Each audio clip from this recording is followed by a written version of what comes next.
Hello, and welcome to episode 45 of the Motivational Millennial podcast. Today we speak with Rob Reynosa, who has a conscious living brand called THINC, There Is No Ceiling. He really shares some pretty interesting and vulnerable moments with us, so stay tuned for that. Before we jump into the interview, we want to remind you of our free gift, which is the personal development e-guide, Motivating Your Millennial Mind. You can get that easily on our website at motivationalmillennial.com. And what it is a colorful, beautifully laid out e-guide with some reflection questions and action items for you. They outline the common limiting beliefs that our generation holds, as well as some motivating tools to overcome those limiting beliefs, those limiting mindsets.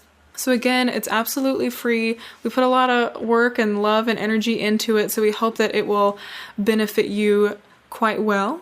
Again, that's at motivationalmillennial.com/free gift if you want to just go straight there, but you'll definitely see it when you get there. Anyway, we will move on to the interview, jump right in. Remember to stay tuned after the interview, and Blake and I will share our biggest takeaways. Let's go.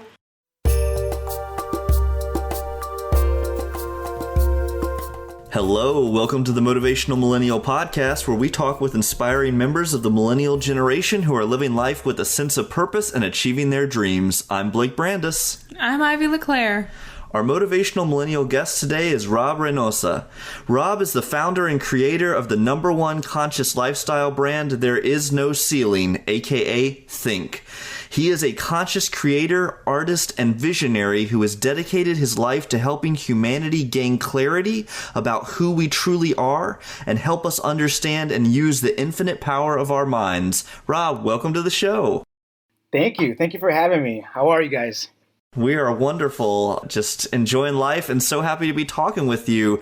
And we'd love to hear more about what you're up to at the moment and what you love so much about it. Yeah, so what I'm up to, let's see. Right now, I am creating a book about halfway through that explains a little bit more about what it is to be a conscious creator. And basically, it's to assist people on this spiritual evolution, on their own growth, to reach their own potential. So that's one project I'm working on, is this book. Also, I have a really awesome, it's a retreat, a conscious retreat that's happening in Jamaica in May. And it's a really, really special opportunity for people to come and just have a really good time and learn more about health and learn more about their mind and themselves and how to reach their potential.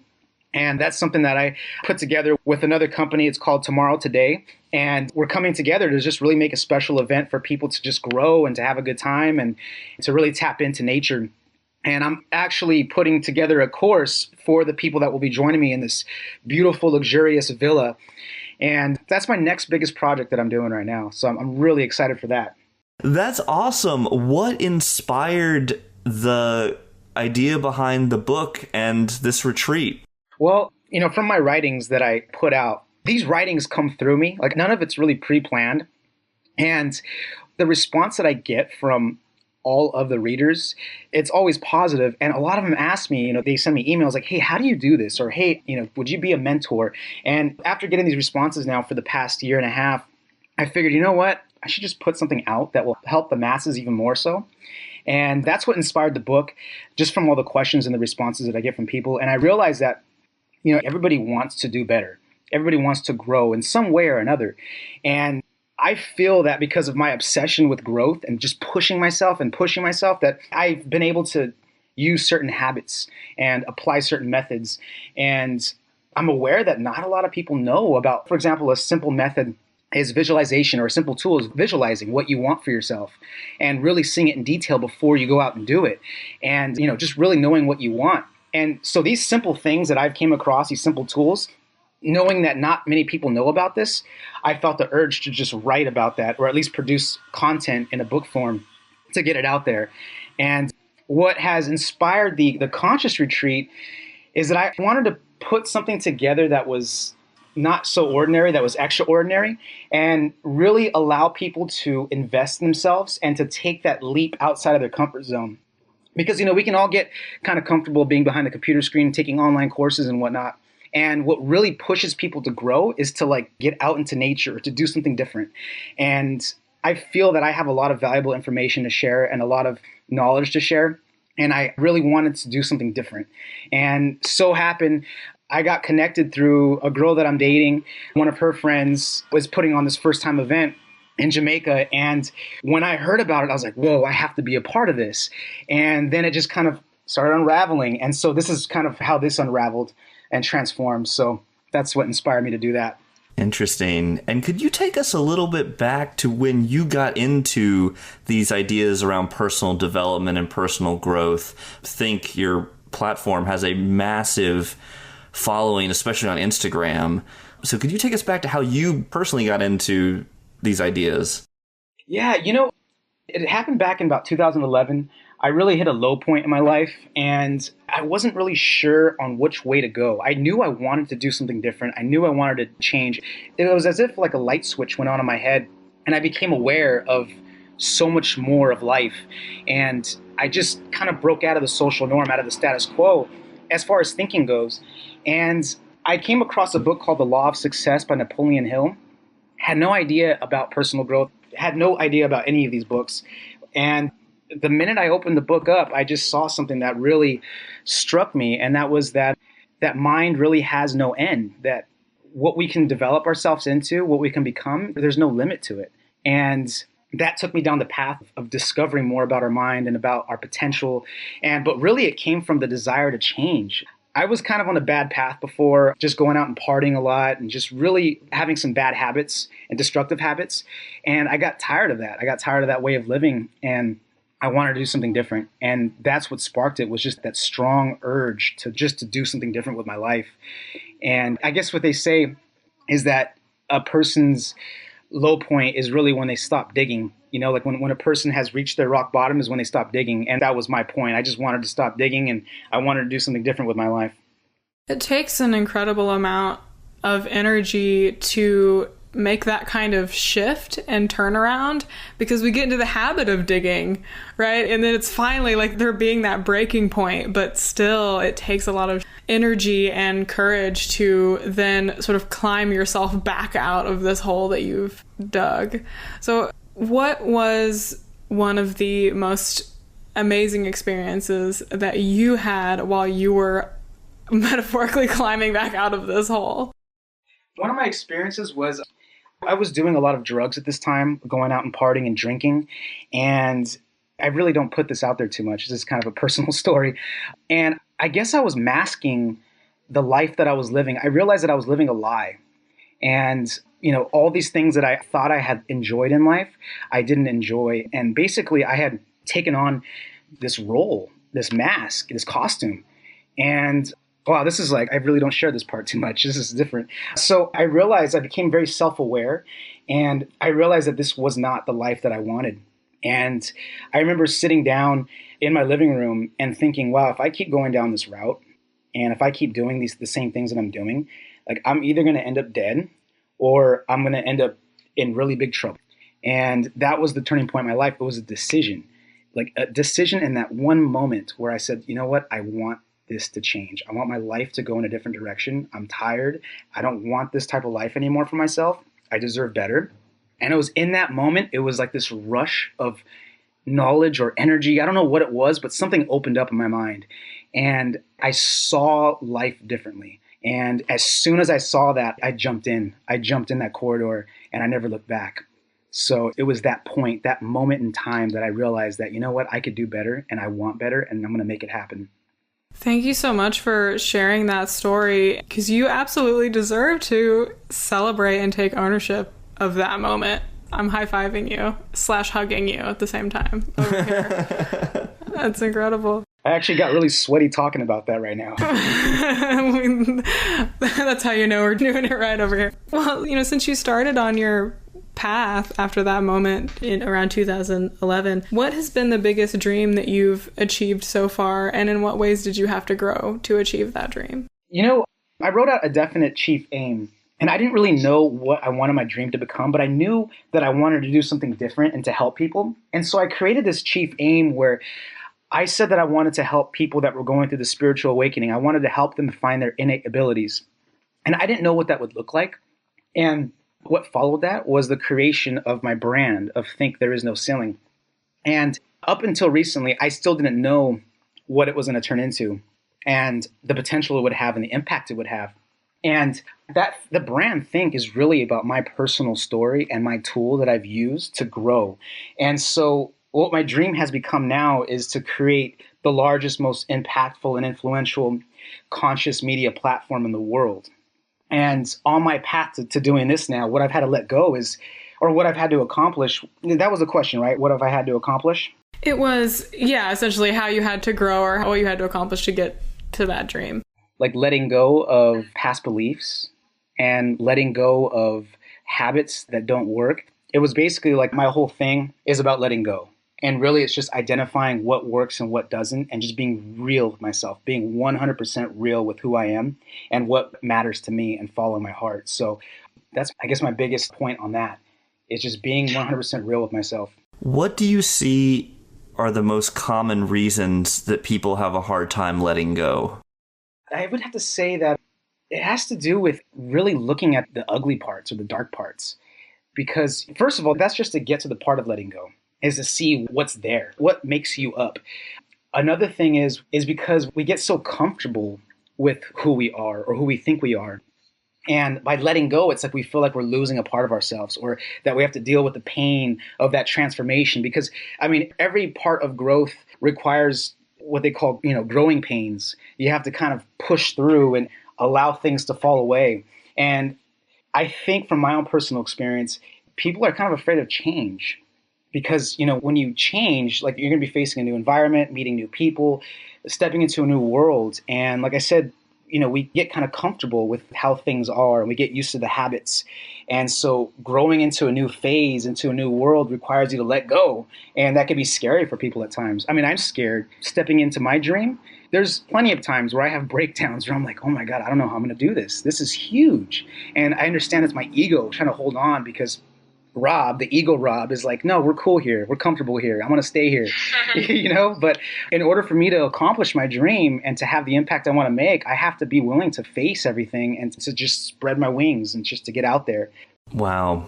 And Rob, is the time you were sharing with us earlier, would you say that's the most significant challenge you've faced so far, or have there been other challenges since then that you've overcome? That was a big challenge that we were talking about before. It was a huge, massive challenge because I stepped into my own power of choice. But I would have to say the second challenge was to stop caring what people think. Meaning, what I've learned to really create what I want in my life, I have to stop caring what other people are going to think about me. So, for example, being fully self-expressed. Being able to create videos, being able to show my face. I couldn't do that before because I was always thinking like, what if I mess up? Or what if people think I'm dumb? What if I don't say the right thing? And that's all like gerbish. That's all this like little inner voice that really keeps us small. So it was conquering that inner voice, or actually just being able to work with that inner voice and transform it to create what I want versus letting it control me and have me live a small life. That was massive. That was a huge turning point for me.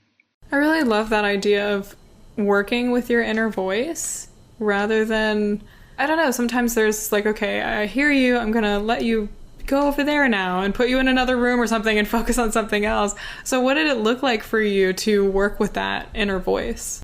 It's funny that you mentioned that too, about going over there, the inner voice. So this woman taught me this technique. She was the spiritual reader. And she told me, she says, hey, you have a really good talent at writing. And this is part of your journey, is to really get this art out. Or actually, she didn't say writing. You're talented in art. You should learn how to express yourself. I'm not artistic. This is around 2011. Like, I'm not artistic. There's no way I'm artistic. I didn't consider myself artistic. And so she says, there's a little voice that likes to talk to you, and it runs your life. If you just tell it to go to another room and just sit there, or just go to the corner of the room and sit there, allow yourself to be centered and be in your own self, your true self, and then just express from that position. But when that inner voice creeps in, use the inner voice to plant the seeds of what you want. So, for example, I always tell myself I create the most amazing, impactful content. And I keep repeating it to myself to where that inner voice is like, yes, you do. Yes, you do. And so it's almost like using affirmations and being able to use that little inner voice to create more productive conversation, more inner dialogue that supports what I want versus allowing it to just kind of go with the old programming.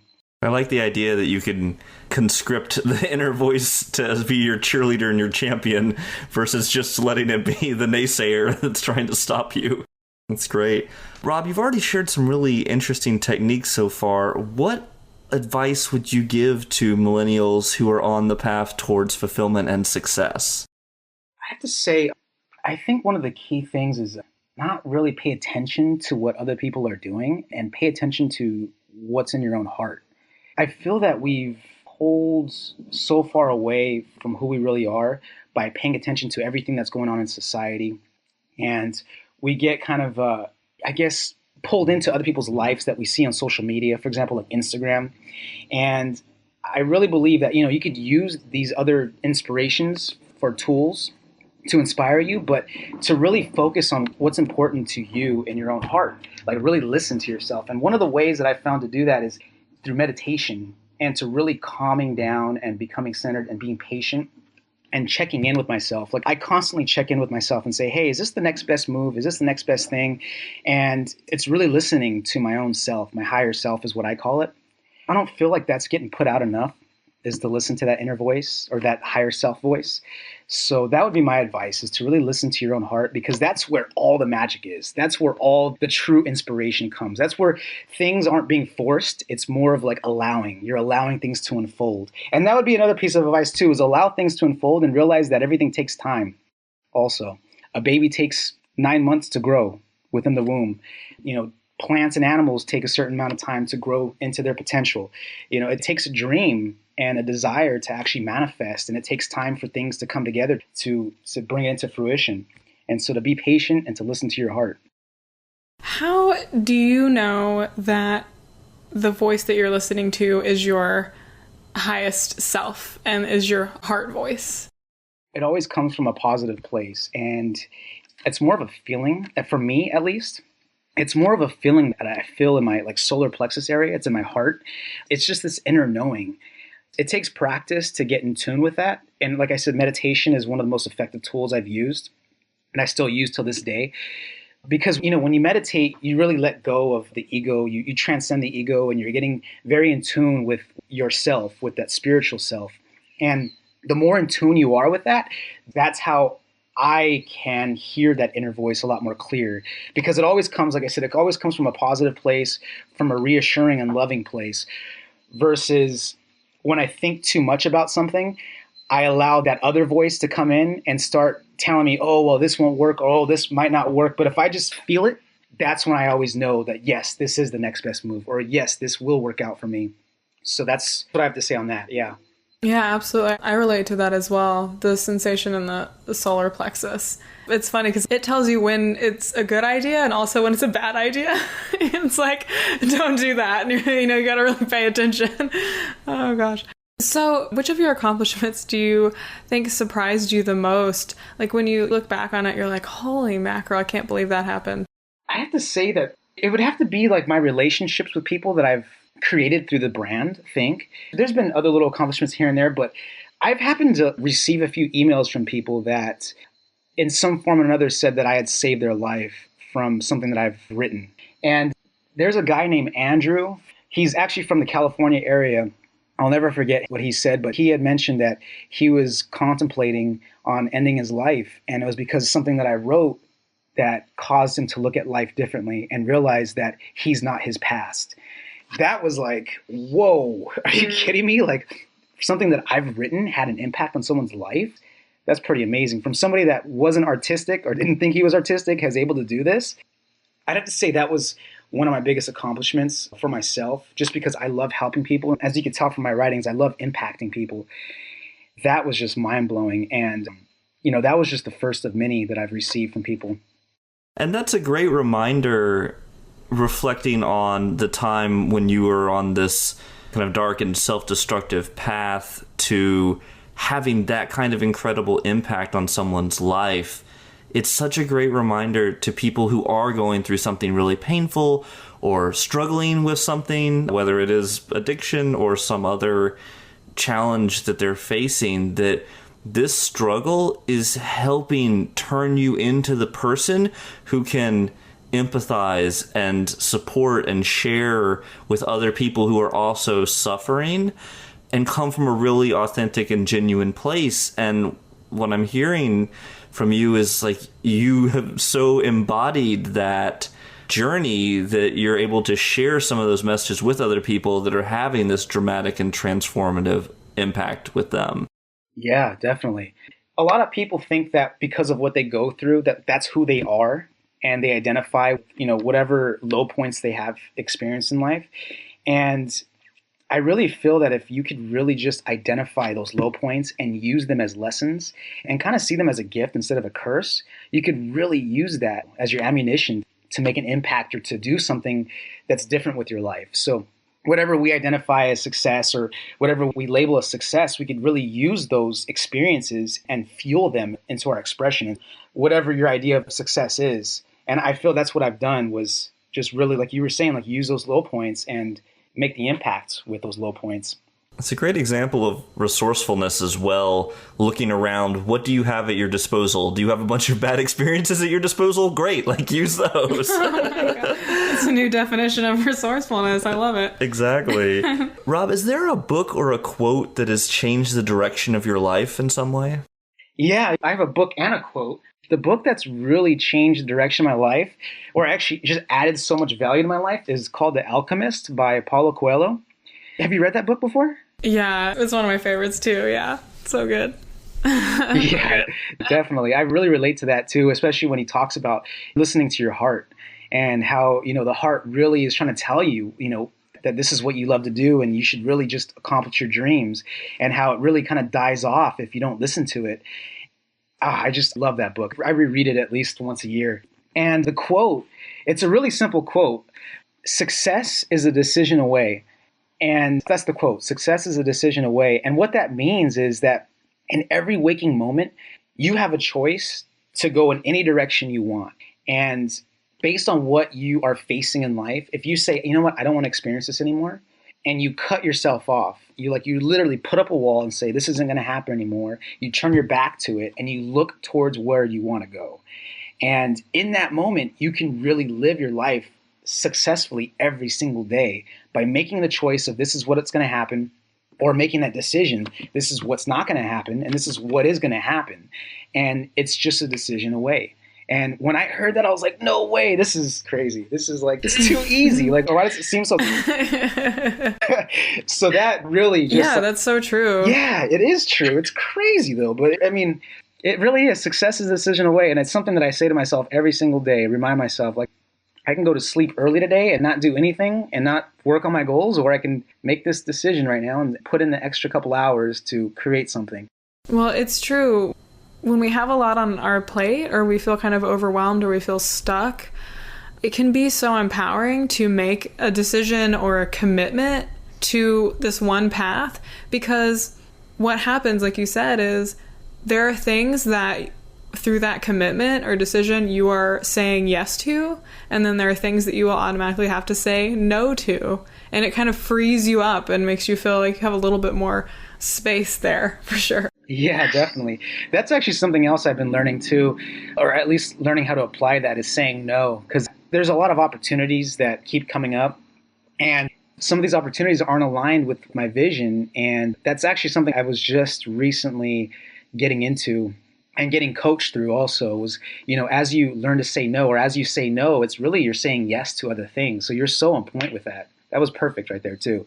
Based on your experience, what unique challenges do you feel that members of the millennial generation face, either internal challenges or external challenges? I have to say that internal self-doubt is big. It kind of ties into what is going on right now on social media, especially Instagram, or, any really social media platform. Is, we see what other people are doing, and we think that that's how life is supposed to be for us. And then we start questioning our own selves. We start questioning our own potential, our own ability. And when I speak to so many people, I feel that that's just kind of a common thing, is self-doubt. And that will hinder any form of expression, any level of success. Anybody's journey, it can be clouded and just really messed up by that. And I feel that if people were just to believe in themselves just a little bit more and really believe in their own voice, in their own heart, and really just get past all the noise, which is all self-doubt, that would be key to everybody's success. I mean, I know it was mine, and it still is every single day. I mean, I still doubt certain parts of things that I'm doing. But once I'm able to get past that, which ties into the other thing that I was saying about, getting past that fear of what people are thinking about you. That's huge. I think that's imperative to anybody's success or to anybody's journey. How do you develop the courage, especially on something like Instagram, where, you got a million followers, on your platform, but then there are moments too where you're putting your own face and your own voice visually and audibly into the conversation. And, a lot of, obviously, the feedback I've seen has been really positive. And like you said, it changed lives. How do you stay courageous and not let the self-doubt creep in when people are critical or unfair to you? I'll share a quick story about that, too, that will all sum this up. So I was doing this leadership course, and it was a 7-month-long intense leadership course. And I was about to deliver this speech, and it was just a little talk in the room, and I was so nervous and I was scared to get up and speak in front of these people. And my mentor came up to me. He could see that I was nervous, and I was like, do I really have to do this? Do I have to do this today? Can I just do this another time? And he looked at me, and he was very aware of my mission and, my impact that I wanted to make with THINC and what my stand is for. And then he says, yeah, you could do it anytime you want. He says, sure, we can postpone this if you want to, and we can postpone your dreams also. Would you like to do that? No, I don't. He says, think about it this way. He says, what you're hiding behind right now is you're giving other people permission to hide also. And the impact you want to make will never happen if you keep hiding behind your own ego self. And he says, what you say right now, what you do right now is going to help free somebody else up and help change their lives. But by you playing small, you're giving permission to the world to play small. Is that what you want for yourself and the world? I was like, whoa, no. And he says, then get up there and do what you have to do. I was like, all right. And so that's what I remind myself every single time to step into that form of being courageous, is by me playing small, by me hiding behind my little ego self, I'm not helping anybody. I'm disempowering everybody around me because I'm being disempowered. So my mission in life is really to help people break free and to be in tune with who they are and to create their life by conscious design. That cannot happen if I'm afraid to post and to publish anything that I write or to get in front of a YouTube video or to get in front of people. That's not going to happen if I continue to play small. So that's what goes on in my head every single time I publish or post anything or get in front of a room full of people. Well, I feel inspired myself. Mm-hmm. I keep avoiding doing Facebook Live, so I need to try it. I need to do it. I want to jump in now, too, because of that. Let me know. Let me know when you do. I want to go on and support you. Okay, thank you. So thank you so much for being here with us today. Before we go, would you share with the audience where they can find you and your work? Yes, most definitely. Well, you can find me on Instagram on THINC, THINC_. Also, I have a website, thereisnoceiling.com, where I publish blogs. And there's also a link to my YouTube channel. And my YouTube channel is THINC TV. And I also have a group on Facebook where it's a little bit more intimate. And it's for free also. But people can post up. I have weekly challenges on there. And that's really designed to help people break out of their shell. Because kind of not wanting to get in front of the camera on Facebook Live, there's challenges on there where it encourages people to get in front of the video and share yourself. And there's been so many breakthroughs on that. So you can find that if you look up Conscious Creators on Facebook. There's 2 groups, but one group doesn't grow, and the other group you can tell has a larger following. That's the group, and it's such an intimate and close group. It's really awesome there. That's all the channels, I believe, all the platforms. And then also be on the lookout for my new book that's going to be coming out about midpoint of this year. Do you have a title? Not yet, no, but it has a lot to do with habits and breaking out of habits. Awesome. Great. Well, we'll keep an eye out for it. And thank you so much for taking the time to talk with us today, Rob. We really appreciate it. Thank you. Thank you so much for having me. This is a really awesome experience. Thank you. The Motivational Millennial podcast is supported by Motivational Millennial Coaching Services. We help you find clarity and confidence so you can take action toward living your dream life. To learn more about one-on-one personalized support from someone who believes you have a path to fulfillment and wants to help you uncover it, visit www.motivationalmillennial.com/coaching.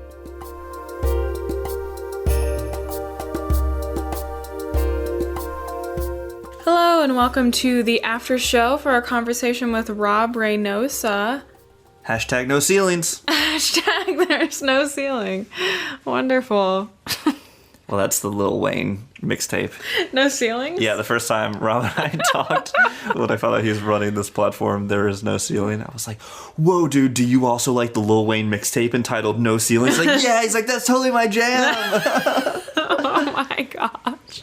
Yeah. Oh, well, thanks for sharing that. Absolutely. I'm sure all our other hip-hop enthusiast personal development listeners out there will also appreciate They will. that reference. Wonderful. Back to Rob. Ivy, what did you think was interesting in our conversation? Well, I appreciated when he was talking about how the thing that he had to accomplish, or the way that he had to grow in order to achieve his biggest dream so far, was letting go.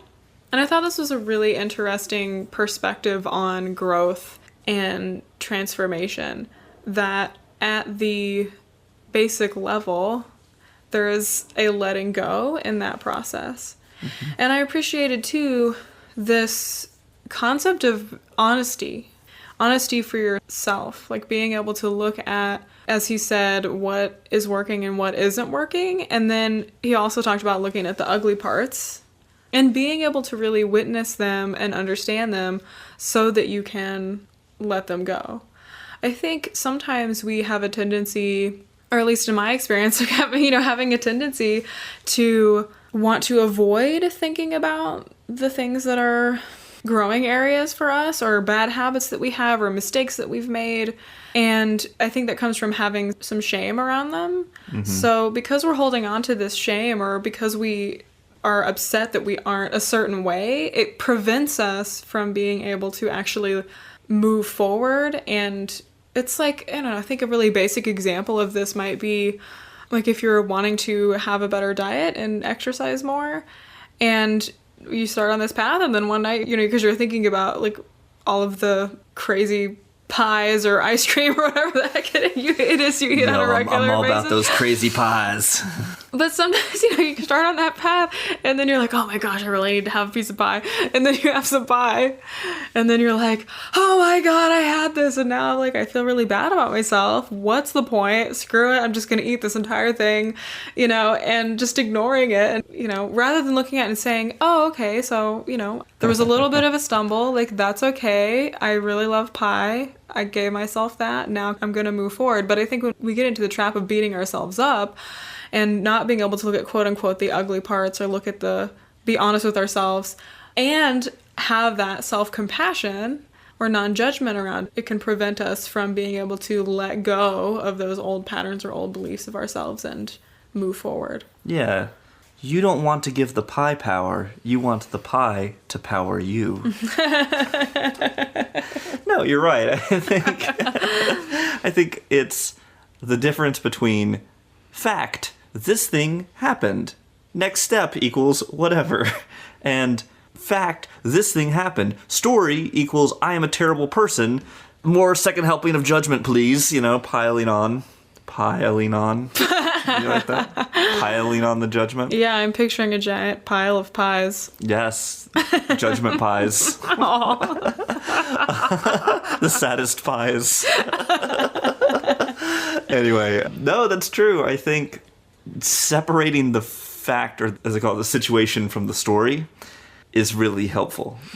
Yeah, and what he's talking about when he says being honest with yourself, that's allowing yourself to even identify that the situation actually happened. Mm-hmm. Number one is I'm not in denial about what's going on and areas I need to improve, or what I did, or how I was potentially wrong in that, interaction with someone or whatever. If you don't admit that the situation happened, step one, and then step two, not beating yourself up over it. being like, okay, that happened, and then I'm going to move forward.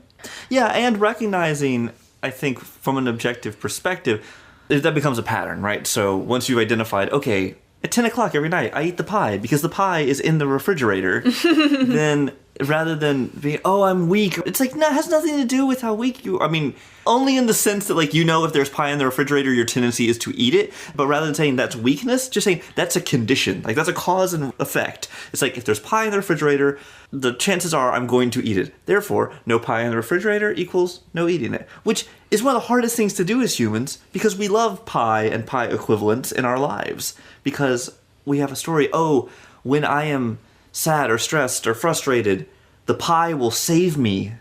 But it's not a pie of redemption, okay?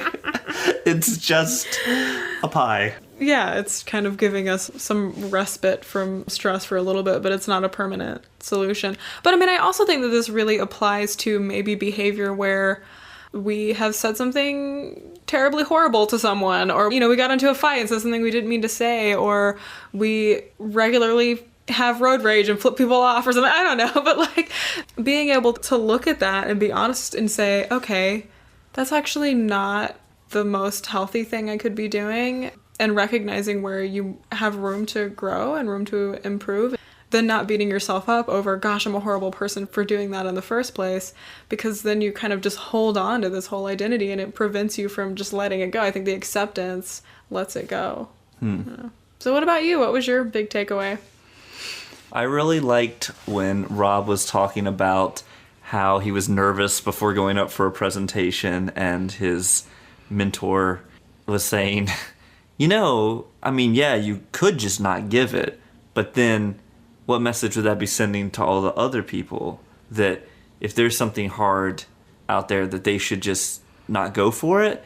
And I think sometimes getting out of our own head in that way is so powerful. Like the idea that I'm feeling nervous about this, I'm not sure I'm going to be good enough, but what does it say then if I quit? Not about me, but what does it say for other people? If part of what we're doing, especially as personal development professionals, is helping people recognize what's possible for them and then striving for it, then we need to take the opportunity to encourage people as much as possible and to set that example when possible. And it doesn't mean by any stretch that we're perfect or that we're even role models, but I think by modeling the behavior, we make it true. It's one of those, not fake it till you make it, but really that you have to manifest the thing you're talking about.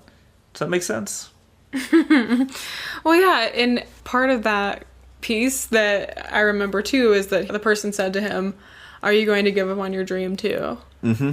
Like, something like that, Yeah. Like, he's like, okay, so you can not do this, but are you going to give up on your dream too? And it's like, because he's like, this is the impact you're going to have. Yeah, and this is one piece of your dream.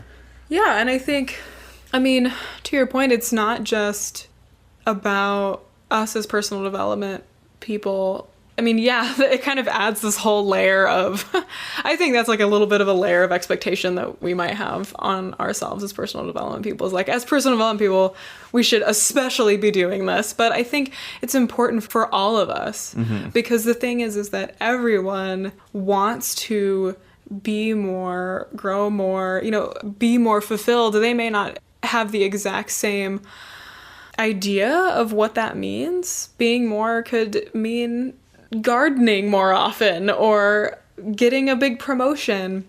But the thing that gives people permission to do is pursuing things that they love, pursuing something that makes you happy, pursuing being passionate and compassionate.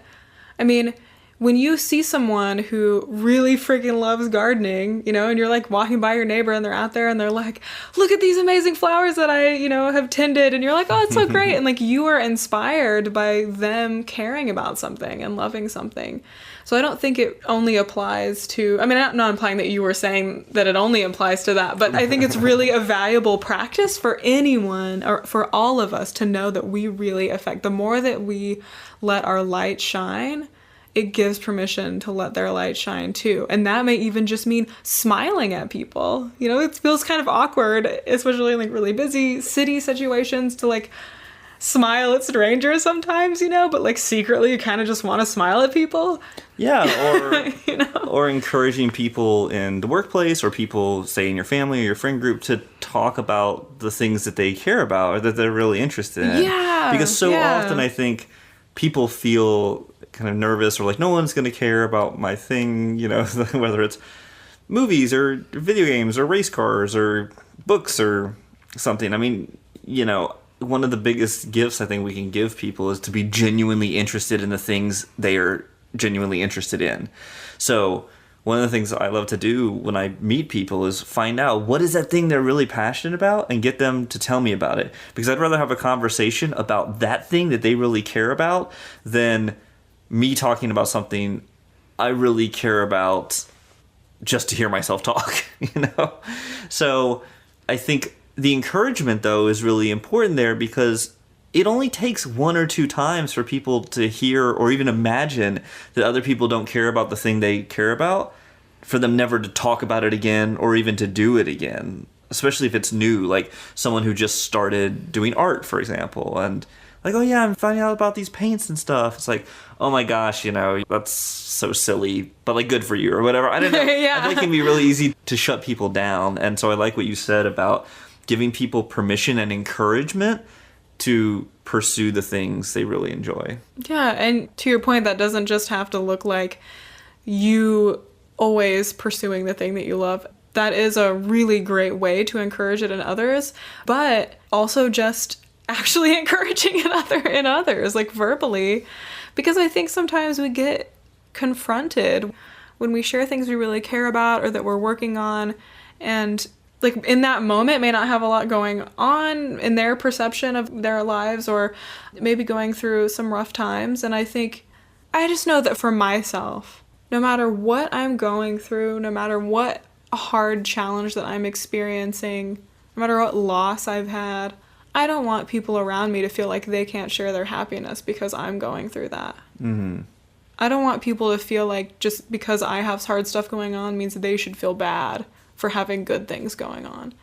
And I make it clear that, because I love people to be happy and excited and have really great things going on. And so it's important to me that no matter what is happening for me, I want people to be able to share that and express that. Like my close friends and everything, I don't think they ever feel like they can't share their excitement and passion for me. I mean, for me, I wish.